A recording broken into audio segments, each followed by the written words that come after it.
It's 2006. Postal 2 has been out for a bit. It has received some updates and even an expansion.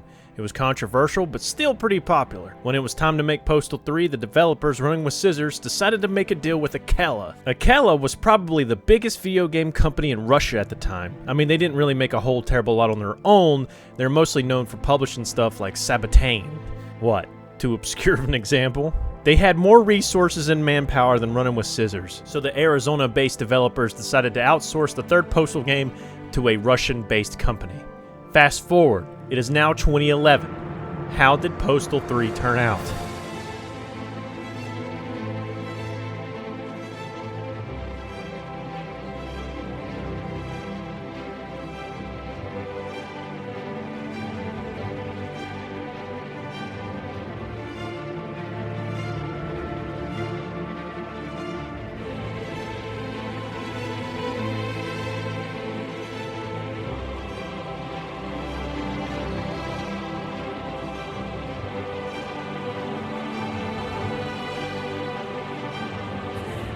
This game is terrible! Why? Why did I agree to play this? Ah!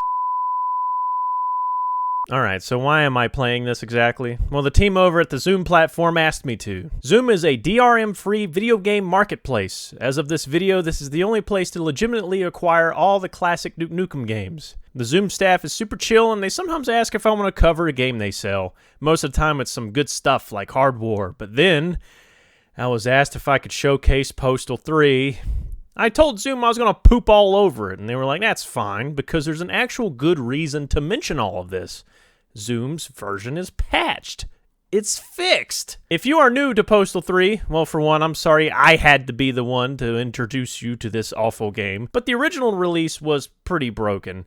Getting it to run was a bit of a challenge. It's like the most broken Source game. There was crashes all the time. You see, Nausicaä went bankrupt shortly after this game, and running with scissors straight disowns it. Like, this is a famous screenshot from the RWS website describing how they want nothing to do with Postal 3. It's not there anymore. Instead, the link takes you to the Never Gonna Give You Up music video. So when it was released in a broken state with all sorts of Windows compatibility issues, it was... honestly, it was just neglected. It was even pulled from the Steam store briefly when Valve couldn't reach the DRM Postal 3 used to generate keys. The Zoom platform then swooped in, patched it, and released it on their store. I can say the game never crashed when I played it, and a couple famous glitches and errors were fixed. Like, there was this one issue where the wrong cutscene would play at a certain pivotal moment, and just... yeah.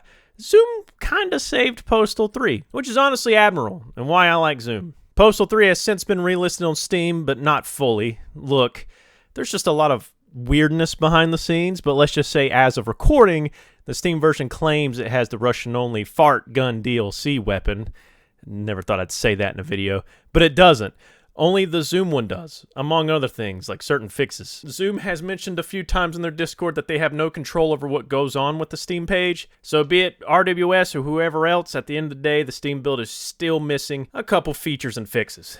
So to sum it up, right now, Zoom is the definitive release. Their version even has some extra goodies, like this Russian-only art book that was released with the game back in 2011. We'll take a look at this in this video. Don't you worry, it's quite a telling artifact of history. We could go over the Zoom patch notes, but really it's much easier to show you how well it runs, and that means I gotta play it. I know Postal 3 has its fans, so I'm sorry ahead of time, but man, this game is just, well, I guess let's just get into it. Okay, I'm here with a man known only as the Postal Dude. Yeah, I hate that fucking name. Okay, do you have a real name? I forget. Kids, don't do drugs. Too much green health herb. Or meth. Just kidding, kids. Do as I say, not as I do. So the intro's already weird for returning fans of the franchise. Rick Hunter is not the dude anymore.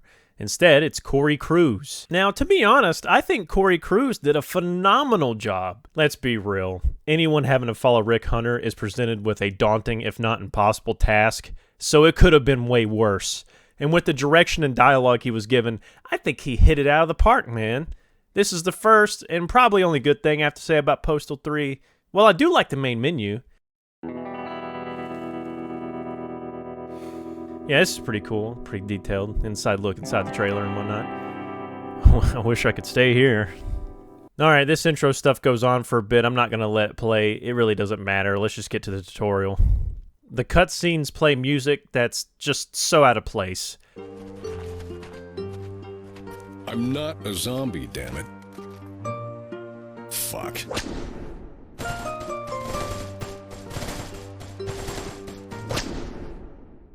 There's this sepia tone with a damaged film effect going on, which could work if done well.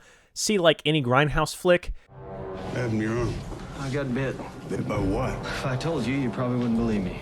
Here it's just cheap and looks like a default plugin or something. Dudes be shooting at the dudes, so the game teaches you how to take cover. This is the first and last time I take cover. Postal 3 is basically a corridor shooter now. Most levels are kill X number of enemies.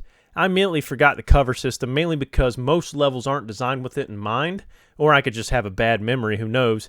Usually, the time I need to recover health, I just hide. Yeah, not only is Postal 3 a corridor third-person cover shooter now, but it also has regenerating health. You just gotta wait a moment for it to start actually healing. This is a bit of a problem. No, I'm not gonna rant about how health regen ruined gaming, but it did kinda ruin Postal. There's no need for the iconic crack pipe. There's no stocking up on food to use for later. There's actually no inventory management of any kind. There's only your weapons. Even Corkscrew Rules had money you could use to buy food. I, kind of hate myself for comparing these two products where Corkscrew Rules is any kind of positive light.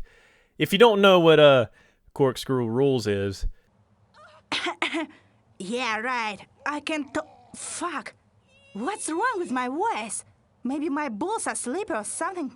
How are you, my babies? You can go, patient. What's the holy fuck? Strings? Where's my dick? Well, I'm not talking about it. Going back to the tutorial, you get some chances at combat, but not a fun chance. You get grenades, which are really difficult to judge when throwing. This is also where you learn that some weapons have an alt-fire mode. For grenades, you plant them like landmines. What a way to introduce combat, huh? Not a gun, not fisticuffs, just... grenades. Then the game teaches you how to use gas canisters. Pour the gas, light the match, everything goes up in flames. This is an awesome holdover from Postal 2. More on that later. After this, the game gives you another weapon that has an alt-fire mode, pepper spray. The main function incapacitates enemies. The alt-fire is a flamethrower, but I didn't use it here. I was cautious with kills. There's a reason for this. More on that later. So after this kind of weird, jank, boring opening, you get a little joke sequence. The dude is told not to push the shiny red button.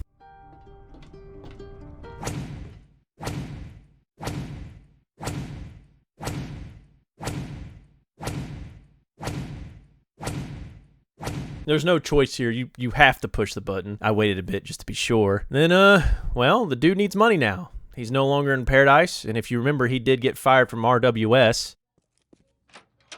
Nothing personal, man, but you're fired. But I just started yesterday. So now he's in this new town. So what's the first job he finds? Sucking up snot rags at a porno store. I'm actually going to skip this mission because I'm not sure how much I can show without YouTube getting upset. Just know Ron Jeremy runs the store. I don't even remember the character's name. I just know it's Ron Jeremy himself. It's fitting, really, to fund an adult film star to run an adult store. However, this cameo is kind of aged like milk. Weirdly enough, Ron Jeremy is also the mayor of the town, Catharsis. Wasn't really sure where to put this in the video, but I do like the name Catharsis. Kind of fitting for a postal town, I feel. It has a lot of meanings that all could fit the tone of a satirical town reflecting the social issues in modern-day United States. Or something, I don't know. For me, I think it fits Postal 3 perfectly because a cathartic in medicine is something that causes someone to poop, and this game is a pile of it. After the porno shop I can't show much of, the dude's next job is... You know what? I'm going to let him explain it.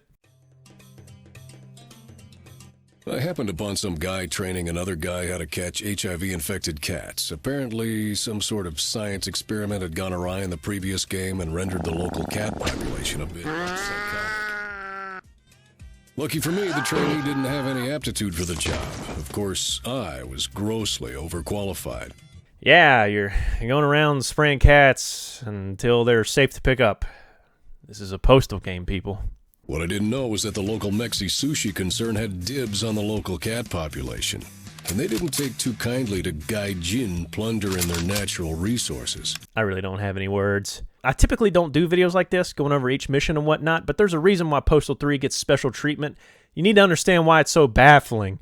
The whole gameplay review so far has been a little just not fun, because the game is not fun. Looking back at Postal 2 would be much funnier, and I'd be having a much better time, leading to a much better experience for all of us. Anyway, the whole diseased cat thing doesn't go well, so you become a bodyguard for Jennifer Walcott during her book signing. Oh, look here, we're in a mall. But since Postal 3 isn't an open world free roam game, don't expect to explore it. You know, like that other mall that can be explored. In that one game that's pretty good, no, you got to defend her from hockey moms who attack because they're against indecency. Why hockey moms, you ask? Well, because the leader, well, it looks a lot like Sarah Palin. I think that's what they were going for because she was like a hockey mom or something. A very out-of-date joke, but that's not the developer's fault. That's the nature of social commentary comedy, really. Now, the thing about this mission is the actual objective. Do not kill anyone. You are a bodyguard, not a maniac, right? Do not kill anyone. Just a reminder that this is a Postal game. So because the hockey moms interrupted the signing, Jen can't pay you. Now the dude goes looking for another job. When traveling to a bank for a loan, I think that's what this place is, I really wasn't paying attention, the local cops start fighting these eco-terrorists or something, and you gotta pick sides. This is an important moment. You wanna see the whole game, right? Well, you gotta side with the cops. In the footage, I'm tasing everyone because originally I was gonna try and get the pacifist ending, but this game's boring enough, why make it worse? But this is one of the types of missions where you can indeed kill. When you side with the cops, eventually the dude becomes a full-blown police officer. Yeah, the Postal dude is a police officer. Let that sink in for a moment. Becoming a cop is how you get the right ending. The game ends early if you side with the eco-terrorists. So now you know I was playing by the rules and not like a, like a Postal game. It's also around this time you get introduced to the morality system. An evil act takes a shred of karma away. You lose all of it and you'll get the bad ending. The karma system itself is a bit broken. There's mention that good deeds will raise it back up, like it's something you can manage. But no, once you lose karma, it's gone forever. Thankfully, you can save scum, so when you mess up, you could just reload to get it back. The little shred of free roam you get is when you patrol as a cop. This is the best part of Postal 3 because you have a free moment to look around. Like, sure, during missions you can stop and look at the questionable humor, but there's this feeling of needing to push forward. There's no timer, but hearing all the gunshots makes it hard to focus on the environment. There's not a whole lot of area to explore in this mission, but it's a breath of fresh air to have some semblance of freedom. As you patrol, you encounter crimes you have to stop. This leads to probably the only joke I like in Postal 3. Hey, I'm the only one who gets to do that.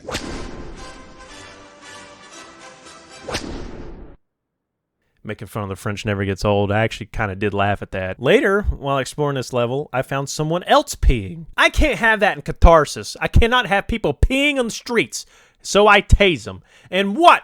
Excuse me? Oh, okay, so it's bad karma if I do anything the game didn't tell me to do. So the only time it's okay is if the game says it is. Oh, okay, makes sense. Sure, that's great. I hate this game. You can't even freely be a cop. I'm okay with the karma system, but you telling me that that one guy I arrest is fine, but not this guy? Remember when I said that this mission had some semblance of freedom? Well, it's definitely gone now. And speaking of freedom, remember when I said we'd come back to the gas canister? Well, this is a good time to mention that this restriction of having this karma system, of having to be a good person, completely removes what made the gas can so much fun.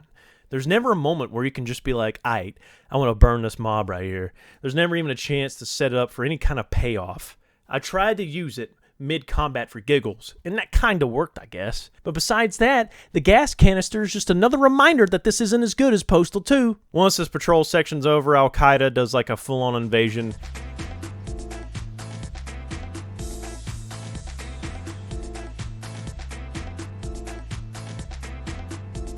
What? No fucking way that's going down on my watch. Come here, Ayatollah. Let's see your green card. At first you think, okay, this isn't that bad, but, the gunplay isn't as bad as you think it would be.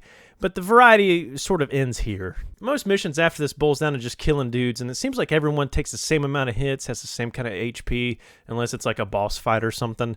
So really, it's just down to just, killing the same type of enemies over and over and over again. Defend the Mexico-Arizona border from Al-Qaeda disguised as stereotype. Go kill more inside a town in Mexico. Kill the hockey moms in an arcade.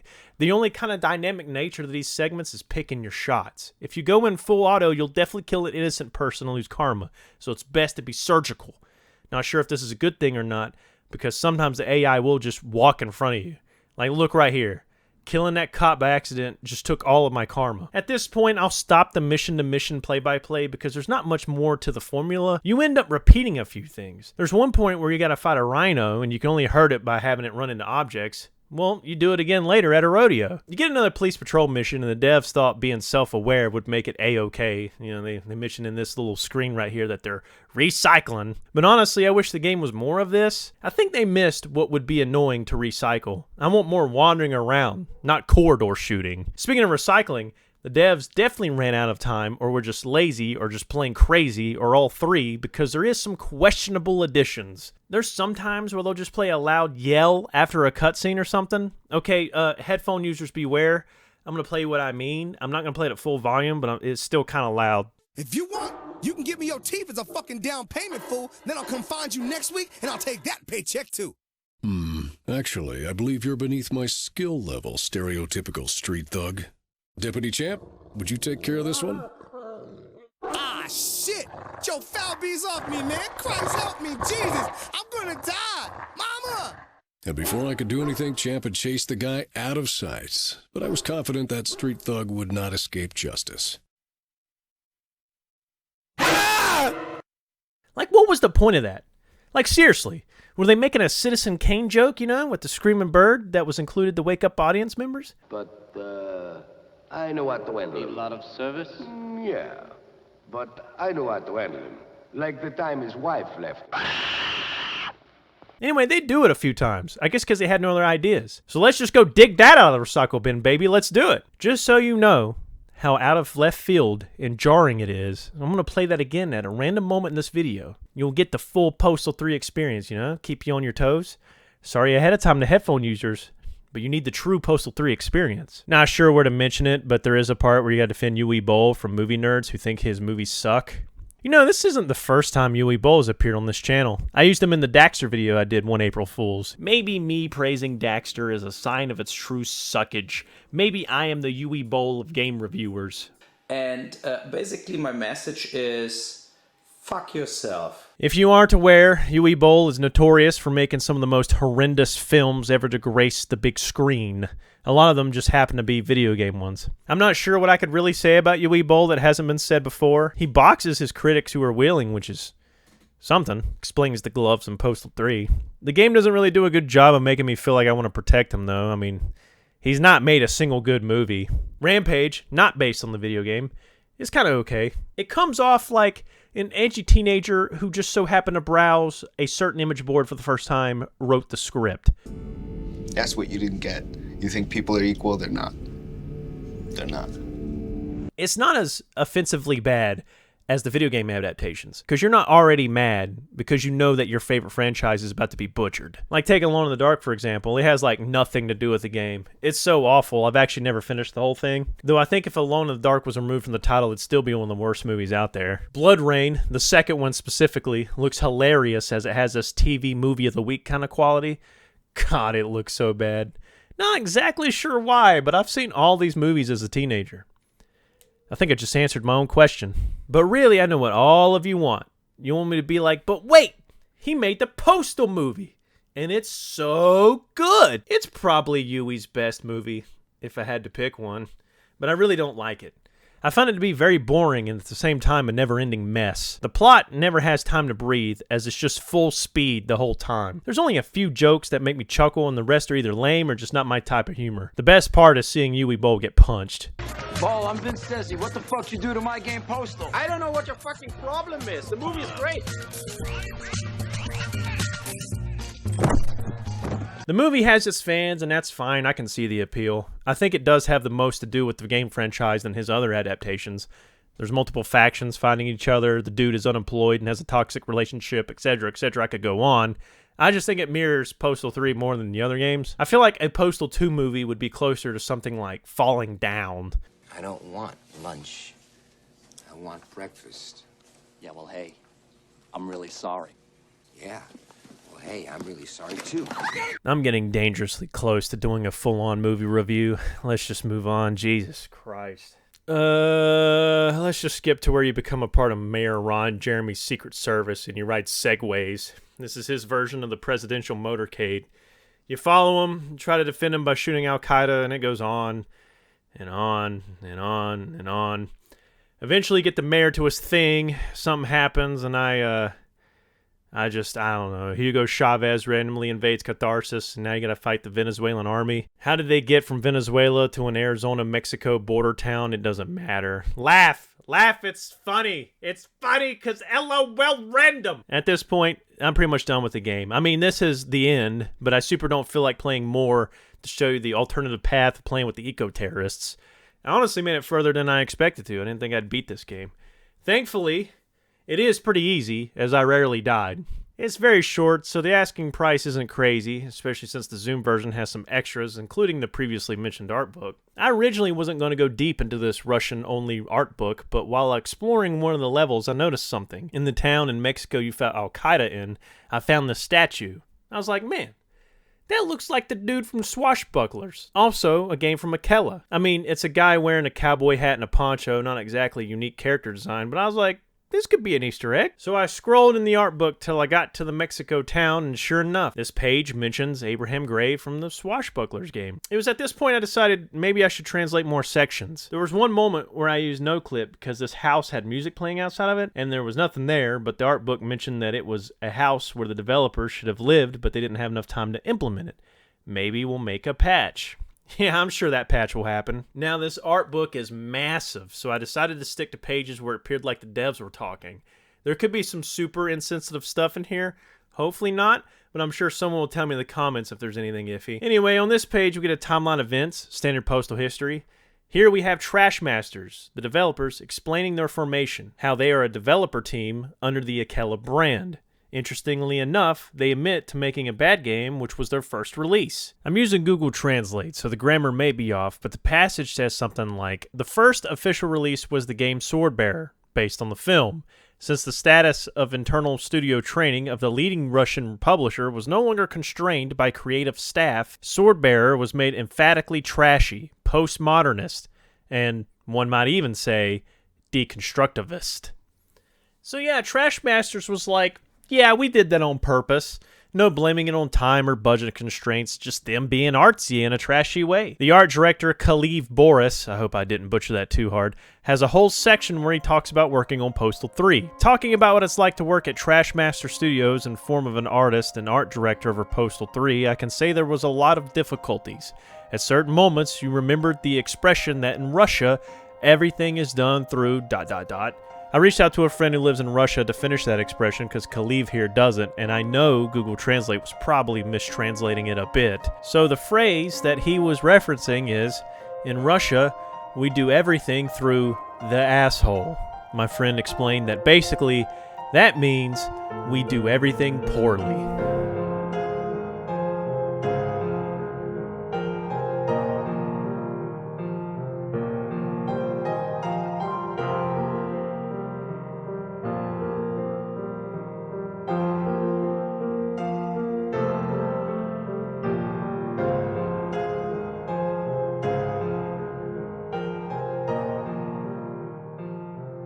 I don't know how to take this information, but what do you say to that? This art book, man, has so much more in it. Like, if you Google what happened in Postal 3's development, you'll see a variety of stories reflecting development issues mixed with the global recession around 2008 and 9. I do think a lot of it has to do with the Russian economy taking a nosedive, but I think even in the most perfect of scenarios, Postal 3 would have still been bad because they're sitting here admitting that they just like doing things poorly? I mean, there's a section describing how Trash Masters wanted to portray the dude saying stuff like, I remember a discussion in which someone suggested taking off the dude's jeans, let him run around in shorts, a raincoat, and berets. But that was such too radical. They always had wild ideas, okay? They always had these crazy ideas. I think they truly wanted to make a meme. A shitpost, if you will. But I say that, and then you look at this concept art, and you're just like, what the heck? This is some truly amazing art that sets a completely different tone than the final product. Just look at this! Some feel straight Half-Life 2 inspired. Some make me think I'm about to play a game with a lot of detail and thought. I think the intention was there. I just think the execution's where it all fell apart because Akela gave it to a team called Trash Masters. Trash Masters, for Christ's sake. It's in the name. I don't want to give them too much credit because I hate this game, but this art, man, this art is just... Look at it.